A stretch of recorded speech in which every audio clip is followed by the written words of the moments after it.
Hi, this is Kaganapan TV here, no? So ngayon, napirmahan na ng presidente ang 2025 budget, no? Napirmahan na niya ang General Appropriations Act of 2025, no? So, yun nga, may malaki ang naibito ng presidente, no? 194 billion sa line items, no? Including dito, no? Yung DPWH at saka yung unprogrammed projects, no? According to the Department of Management and Budget, Secretary Amena Pangandama, no? So, the vetoed items include 26 billion under DPWH and the 168 billion unprogrammed projects that were directly vetoed by the President, which means the items were totally deleted from the national budget, including allocations of making 2025 General Appropriations Act lower than proposed version.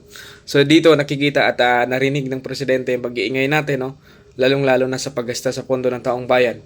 So, isang magandang move to, no, kasi narinig tayo sa patuloy natin na pag-iingay, no, narinig yung panig natin, no, sa pag-question dito sa pagtaas ng mga departamento, including dito yung DPWH, no, na nag-increase ng trillions, no, nagkaroon sila ng trillions of budgets ngayong 2025. So, yun nga, no, maraming salamat sa mga kasamahan natin, no, na patuloy na nananaliksik, no? Patuloy na nagbabantay sa pera ng taong bayan. So, yun lang. Maraming salamat at magandang umaga sa inyong lahat.